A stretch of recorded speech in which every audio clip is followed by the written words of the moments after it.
Hey guys, in this video we are going to talk about the project lifecycle. This is a bit of more of an advanced video, so if you're new to project management, if you have less than 1 year of professional project management experience, you may find this a little bit difficult to follow at certain points.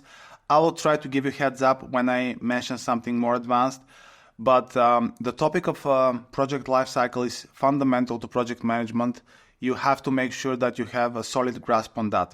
It is important for several reasons. So first of all, the moment you decide to become professional in project management, you will most likely try to introduce some kind of project management framework or methodology, and that would inevitably lead to using a project lifecycle. On the other hand, if you're working in a project management mature organization, most likely you will already have a way of working that involves following a lifecycle. Now, some of the benefits of using a project lifecycle: it gives a structure of the project, so it breaks down the project into phases, and it gives extra control and decreases risk. Another benefit of using a project lifecycle is that it facilitates reporting, especially at portfolio level. Imagine that you have many projects, and if all the projects in your company or in your portfolio follow the same project lifecycle, you can say something like, we have a total of 100 projects, 25 of them are at execution, 10 of them are at closing, and 5 of them are red, for example. So using a common framework to break down the projects facilitates management communication at portfolio level. Basically, there is no way to manage more than one project without following the same structure. That being said, just so you know, as a project manager, you should be able to change the project lifecycle. So you could change the phases in terms of number and in terms of names. You can use different life cycles for different projects, but that's not recommended in a corporate environment. In this video, I'm also going to share my generic project lifecycle with my custom phases, which have served me exceptionally well over the years. So if you are new to project management, you can just borrow my lifecycle and use it, unless you work in a company which gives you a specific lifecycle to follow. What you need to know that even though life cycles may differ in name and in terms of phases, generally speaking, they follow the same logic. So, for example, in one company or in one methodology, they call it initiation. In the other one, they call it preparation. These are technically two different words, but essentially, you do the same thing during that phase. The other thing which life cycles, understanding life cycles, is important for is when you go through a project management job interview, you can have a structured discussion about the way you manage projects. So for example, if the interviewer asks you, so how do you manage projects? You can say, I follow a methodology and here is my life cycle. Here is the structure that I use to manage projects. And that creates the impression that you are professional project manager. So there are so many benefits. And without further ado, let's go ahead and jump into the actual content. We will start by looking at 3 terms. The first term is obviously life cycle. So what is a life cycle? Now, if you are a human being, you're born. As you go through life, you pass through different phases. You're a teenager, then you're an adult, and then you grow older, and eventually you die. So that's the human life cycle. Has a beginning and has an end. And that's a very easy concept. It is exactly the same thing with projects. Projects are launched, they go through various phases, and then they deliver their output and the deliverables, and they're closed. So that's the project lifecycle. So far that should be straightforward. The next thing you need to know is that the lifecycle is broken down into phases. Those phases may differ in number and name. I'm going to give you my phase structure later on, but just so you know, there are different life cycles. There is also a term which is called project process groups, and a lot of professional project managers confuse process groups with project lifecycle phases. Project process groups is a PMI term. Feel free to research that if you want. The next thing I want to talk about is the difference between a gate and a milestone. Okay, it's very important to understand the difference. A lot of project managers confuse both. So what is a gate? The gate is a very important milestone, and the actual definition of a gate is a forward-looking decision point. So as you go through the life cycle, once you complete a certain phase, normally you have a gate, the project manager's responsibility to push the project through the gate. And the sponsor or the steering group of the project will give an approval for the project to pass through the next phase. So once again, gates are forward-looking decision points at the end of every project phase. And normally the project manager will set up the meeting, invite the sponsor or the steering, prepare the materials, and request approval to proceed. What can happen during a gate? During a gate, the sponsor or the steering may kill the project, push the project back to the previous phase for additional work, or could grant approval to proceed to the next phase. There are three important aspects, three different dimensions which have to be satisfied to get an approval. The project is assessed based strategic alignment or business common sense. So basically, does it make sense to continue with this project from business point of view? That's the first decision point. The second decision point is what is the health of the project? Basically, if it is heavily red and escalated or troubled, you don't have to proceed to the next phase. So project health. And the final one is resourcing. Do we have the resources? And when we talk about resources, I want you to remember this. When we talk about resources on a project, we normally talk about two things. We talk about people, mostly in terms of their availability and competence. Availability, do we have enough people? Do they have the bandwidth to work on our project? And number two, do we have the right competence mix? Because projects are complex, remember, so we need subject matter expertise. We as project managers do not possess always the subject matter expertise. So resources is people and money. So if I am a sponsor and you come to me as a project manager and say, hey, can I move on to the next phase? I would look for evidence, whether it makes business sense to continue, whether the project is in good health based on your status report, and whether you convince me that you have the right resources in terms of money, people, and their availability and skill set. Okay, so that's the gate. So what is a milestone then? Well, milestone is just a point in the project, just an important point. So basically, gates are super important milestones, and milestones are just important points. So you can have multiple milestones. Any significant task, the completion of any significant task could be a milestone. To a certain extent, I think that the project manager can personally turn a point in the project into a milestone if this is significant. But gates are very important. You only have 4 or 5 gates. You have one gate at the end of each phase. That's it. So just to recap, you have the life cycle, and you have the phases, and you have the gates, and you may have some milestones. When we talk about projects, we mentioned the term temporary in the previous videos. Temporary means it has a beginning and has an end, and between the beginning and the end is the life cycle. And normally, if you remember, we mentioned that a project takes between 6 and 12 months. If it is less than 6 months, it's probably not a project in the corporate sense of the word.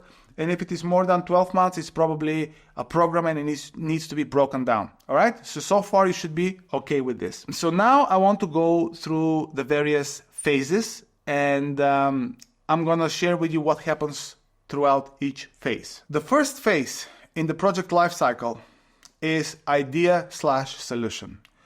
What is that supposed to mean? So first of all, there's a lot of demand for starting projects in the company. There are a lot of people with a lot of ideas, and in fact, having a solid flow of ideas for projects is good. Those ideas are normally accumulated somewhere in a software tool or in Excel sheet, or just basically it's a bullet list of ideas. Those ideas have to be developed and described. So somebody will come up with an idea of, let's say, let's improve some processes in finance because lately we have been receiving escalations. All right, so which are those processes? How many processes? What type of automation? Elaborating basically on the title of the idea. But the key point here is you don't have to make a very detailed description. This is very early phase. We're just creating the initial description of the project. All right. Then imagine that the wish list will grow and grow, and at a certain point you will have so many ideas and you will not know where to start from. So that's why you need to develop some kind of prioritization mechanism. For example, if there is a legislation change in certain part of the world that affects our business, and there is a, let's say, risk of legal penalty, we have to prioritize that project before, let's say, process improvement projects. So some form of prioritization mechanism needs to be in place at the idea level. And normally every company and every business have their own logic. But the important thing now is just to understand that there is a large number of ideas. They get collected in a central location point and then they get prioritized. Then the ones that are selected for further development will be assessed on whether we have the competence internally and whether we know the solution. So that's why this phase is called idea/solution. And this is very important, and this is where a lot of projects fail based on my experience, because a lot of projects start without having the right type of competence and the clear solution. Let me illustrate what I mean. Imagine that you have a project which is called lose 10 kilogram of body weight. Okay, this is a stupid example, but I just want to illustrate the point. The project is called lose 10 kilograms of weight. First of all, we need to know, do we want to lose body fat? Do we want to lose muscle? Do we want to lose water? Okay, what type of weight? So once the idea is described, then the question is, do I know how to do it?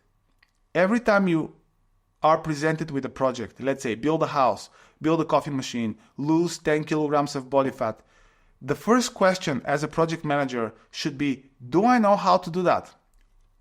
And most of the times the answer will be no, I personally do not know how to do it. And then the second question is there somebody in the company who knows how to do this? And if the answer is no, if there is nobody in the company who knows how to do it, this project is going to fail. Basically, you don't have a solution, because if you want to lose 10 kilograms of body fat, what is the solution? How are you going to do it? Has it been done before? Are you going to go on a diet? Will you limit your calorie intake from 3,000 to 2,000? Would you do some exercise? Would you do meditation? Would you drink more water? You don't know, right? So in these cases, when the answer of the second question is no, you have to reach outside of the organization and hire a consultant who can give you the solution. And very few people actually understand that. Consultants have slightly different skill set from a project manager, actually quite different skill set. Consultants have solutions, and you hire a consultant not for the execution most of the times, but you hire a consultant for the solution. So basically, you will go to the consultant and say, hey, I want to lose 10 kilograms of body fat. He will examine you and he will say, for your type of body structure, you need to lower your calorie intake from 3,000 to 2,000. You need to exercise 3 times a day. These types of exercises, you have to drink this much water. You have to walk for 15 minutes every day. He's going to make a solution.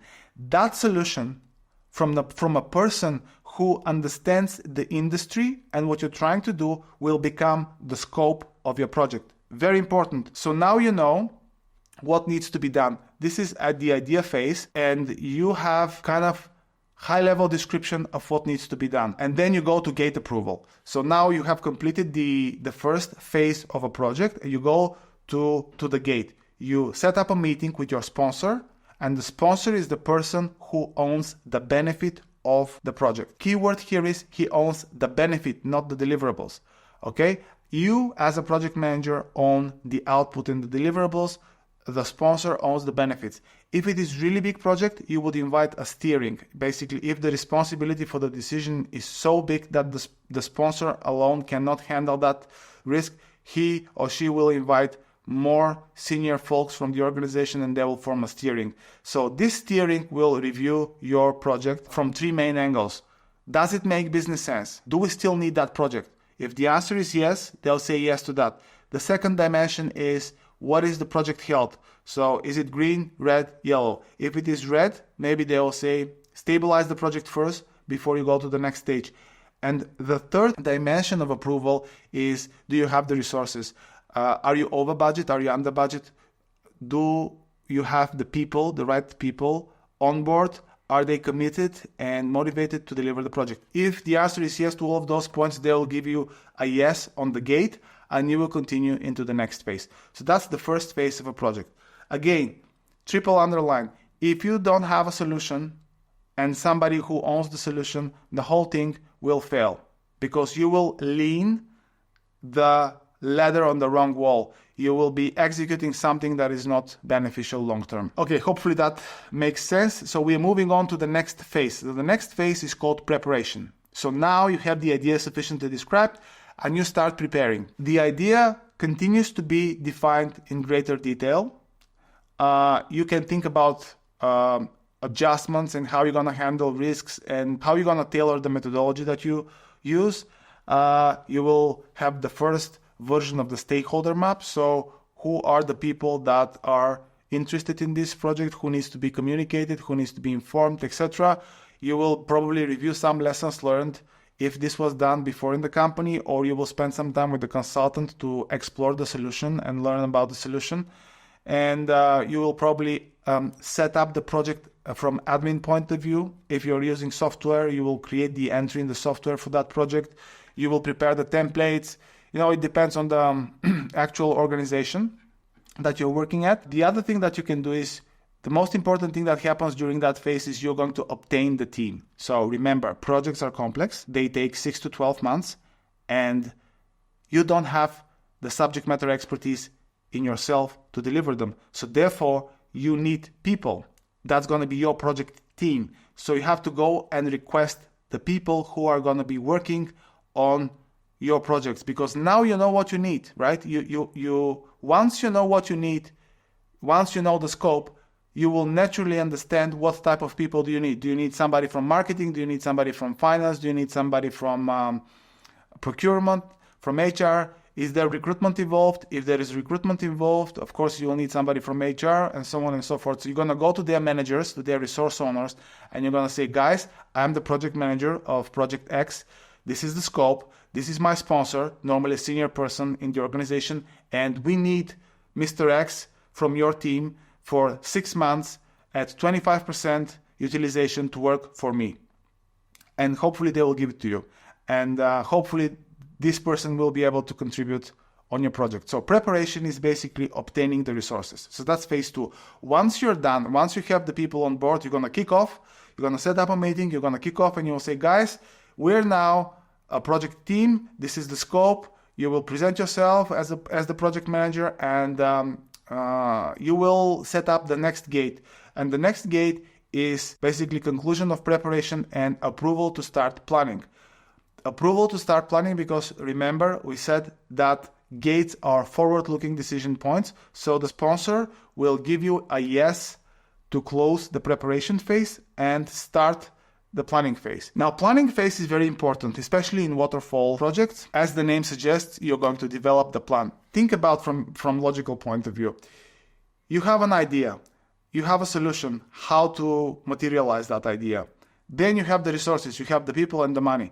And now once you have the people who know about, basically they have the subject matter expertise, how to bring this idea to life, you need to ask them how long it is going to take.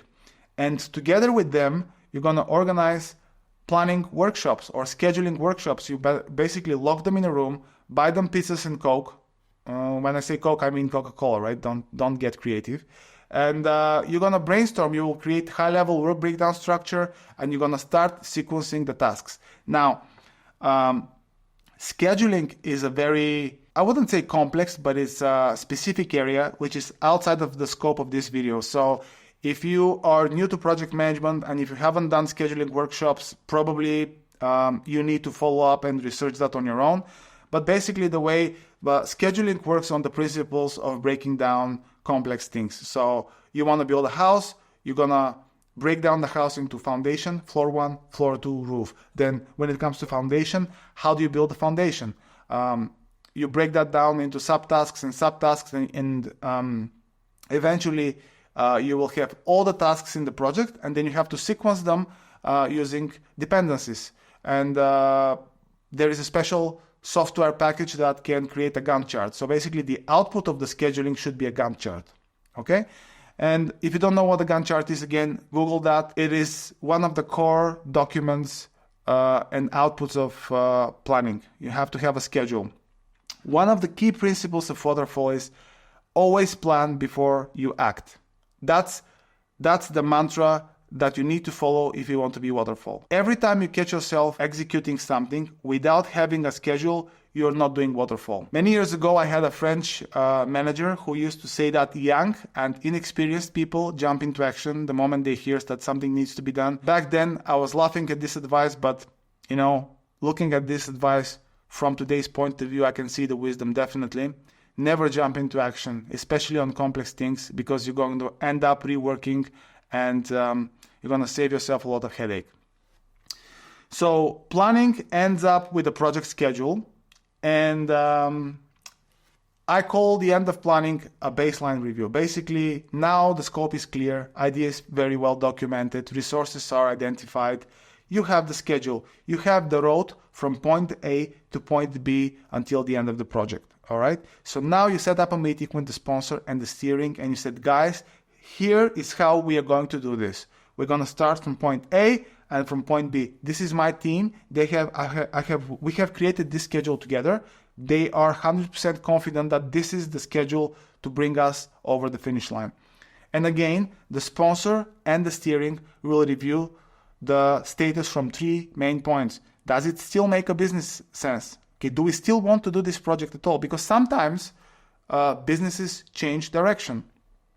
The second one, they will look at the project health. Is it green, amber, or red? And they will look from resource point of view. Do we still have enough money? Do we still have the right competence?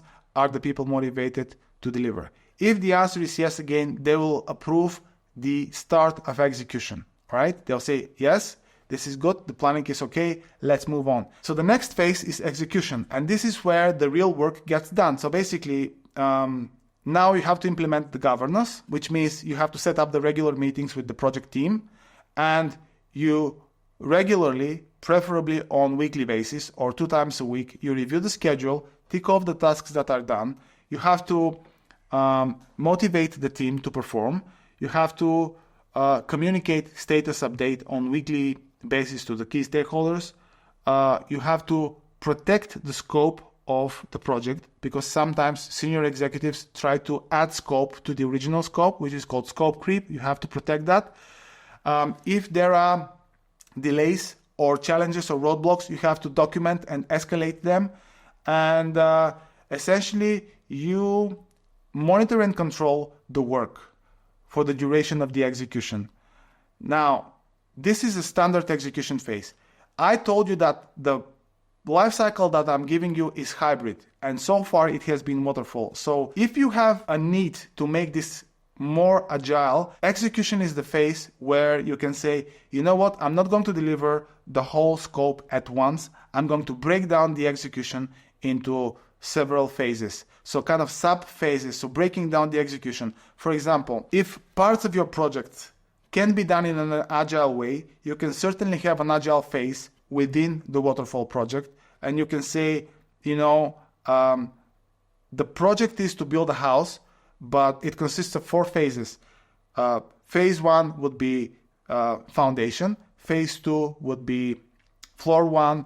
Phase 3 would be floor 2, and phase 4 will be the roof. But let's say that you have a phase where the architectural design needs to be, basically the design of the house needs to be fine-tuned. You can say that you're going to have a 5th phase before the start of floor 1, whereby designers would go through sprints, design sprints, and will design the interior parts of the building, or the interior design, or something like that. Design is non-tangible, so it is suitable for agile work.